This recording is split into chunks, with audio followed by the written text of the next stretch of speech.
अस्य श्री बगलामुखी प्रत्यङ्गिरा मन्त्रस्य नारद ऋषिः त्रिष्टुप्छन्दः प्रत्यङ्गिरा लीं बीजं हूं शक्तिः ह्रीं कीलकं लीं लीं लीं लीं प्रत्यङ्गिरा मम शत्रुविनाशे जपे विनियोगः।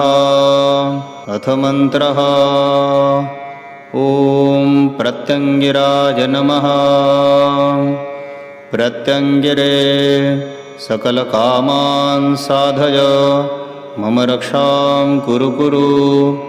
सर्वान् शत्रून् खादय खादय मारय मारय घातय घातय। ॐ ह्रीं फट् स्वाहा। ॐ प्रत्यङ्गिराय नमः। प्रत्यङ्गिरे सकलकामान् साधय मम रक्षां कुरु कुरु।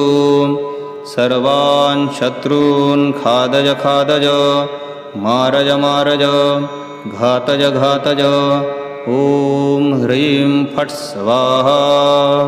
ॐ भ्रामिरी स्तम्भिनी देवी क्षोभिनी मोहिनी तथा संहारिणी द्राविणी च जृम्भिणी रौद्ररूपिणी। इत्तष्ट्यो शक्तजो देवी शत्रुपक्षे नियोजताः। धारयेत्कण्ठदेशे च सर्वशत्रुविनाशिनी। ॐ ह्रीं भ्रामरी सर्वशत्रून् भ्रामय भ्रामय।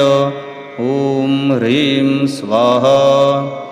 ॐ ह्रीं स्तम्भिनी मम शत्रून् स्तम्भय स्तम्भय।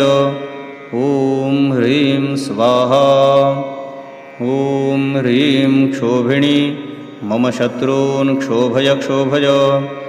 ॐ ह्रीं स्वाहा। ॐ ह्रीं मोहिनी मम शत्रून् मोहय मोहय। ॐ ह्रीं स्वाहा।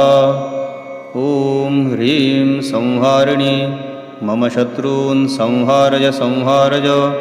ॐ ह्रीं स्वाहा। ॐ ह्रीं द्राविणी मम शत्रून् द्रावय द्रावय। ॐ ह्रीं स्वाहा। ॐ ह्रीं जृम्भिणी मम शत्रून् जृम्भय जृम्भय। ॐ ह्रीं स्वाहा। ॐ ह्रीं रौद्री मम शत्रून् सन्तापय सन्तापय। ॐ ह्रीं स्वाहा।